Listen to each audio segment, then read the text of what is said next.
Welcome back to Secure 7, your hub for learning cybersecurity, penetration testing, and ethical hacking from scratch. In today's video, we'll be exploring server-side request forgery, also called SSRF.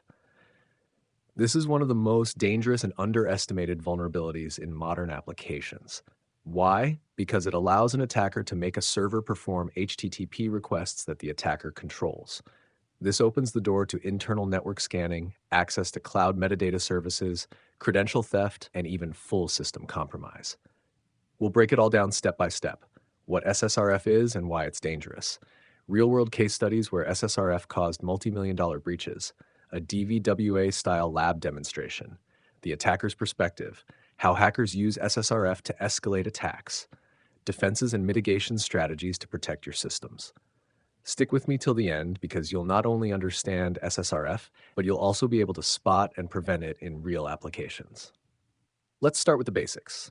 Server-side request forgery occurs when a web application takes a user-supplied URL or resource location, and the server itself makes an HTTP request based on that input without proper validation. This means the attacker can control where the server connects. For example, a website has a feature where users can fetch a preview of a link. The application takes a URL parameter from the user, then uses functions like getContents or curl in PHP to fetch the web page. If there is no restriction, the attacker can provide malicious input. Instead of a normal external link, they provide http:/localhost/admin. The result? The server fetches its own internal admin panel and shows the content to the attacker. This bypasses network protections because the request comes from the server itself inside the firewall. Analogy: think of SSRF like tricking a librarian. Normally, you can ask them to bring you a book from the public library, but if they don't check properly, you could tell them, go to the private archives in the basement and bring me the confidential files. And because they trust your request, they do it. That's SSRF in a nutshell. Now let's see how SSRF has been exploited in the real world.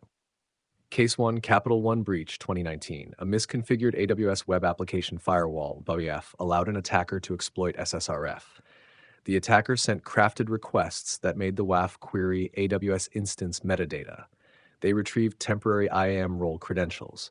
Using those credentials, the attacker accessed S3 buckets and downloaded over 100 million credit applications.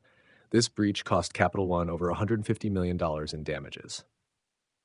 Case 2, Uber Bug Bounty 2016. A researcher discovered that Uber had an endpoint which fetched images from external URLs. By supplying crafted requests, the researcher was able to make Uber's server access internal infrastructure. This SSRF bug earned the researcher a $10,000 reward on the bug bounty program. Case 3, Shopify Bug Bounty. In Shopify, SSRF vulnerabilities were found in their PDF and image rendering features. Attackers could use them to probe internal endpoints like HTTP 7.0.1 where internal services were running.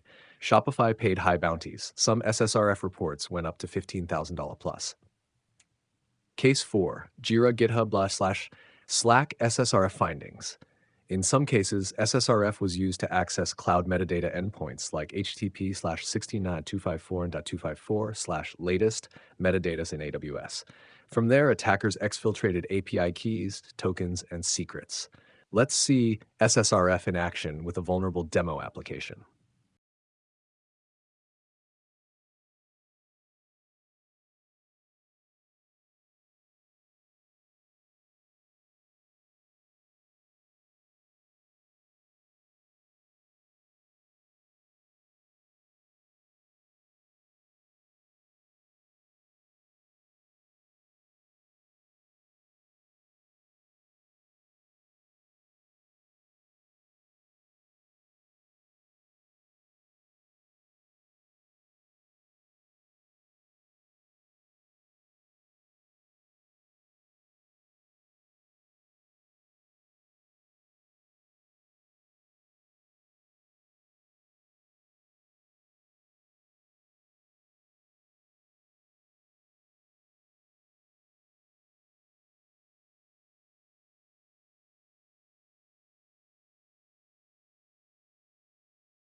From an attacker's perspective, SSRF is one of the most powerful bugs because it acts as a gateway to hidden systems. Here's how attackers chain SSRF. 1. Recon. They find an endpoint that accepts a URL parameter. 2. Internal scanning. They test localhost and private IP ranges like 127.0.1, 10.x.x, 2.168.xx. 3. Cloud exploitation. They target metadata endpoints in Azure, GCP. 4. Credential harvesting. They grab API keys or IAM credentials. 5. Privilege escalation. With those keys, they interact with storage, databases, or even start new instances. 6. Persistence. They upload malicious files or create new accounts with admin privileges. SSRF often doesn't stop at just fetching a URL. It's a pivot point that attackers use to escalate into full-blown infrastructure compromise. So how do we protect against SSRF? Here are some strong defense mechanisms. 1. Input validation and whitelisting. Only allow requests to trusted, predefined domains. Example, if you only need to fetch product images from cdn.myshop.com, restrict input to that domain only. 2. Block private IP ranges. Deny requests to internal IP addresses like 127.0.0.1, 10.x.x.x, 192.168.xx, and cloud metadata IPs. 3. Use a URL fetch proxy. Instead of letting the app directly fetch URLs, pass requests through a secure proxy that enforces rules. 4. Disable dangerous functions. Avoid using raw functions like fileGetContents or curl exec directly with user input. 5. Cloud security hardening. Enable IMDSv2 in AWS, which requires session-based tokens to access metadata. In GCP and Azure, restrict metadata APIs with authentication.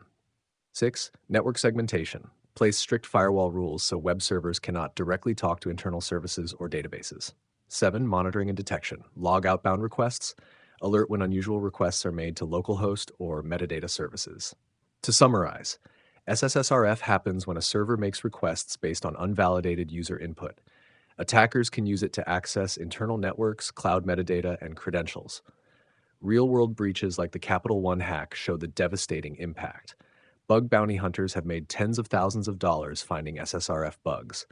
Defenses include strict input validation, whitelisting, blocking private IPs, cloud hardening, and logging. This is why SSRF is ranked in the OWASP top 10. The impact can be critical. If you enjoyed this breakdown, hit the like button, subscribe to Secure 7, and don't forget to check out my Ethical Hacking Basic course on this channel to strengthen your cybersecurity foundation. Thanks for watching, and I'll see you in the next Vulnerability Deep Dive.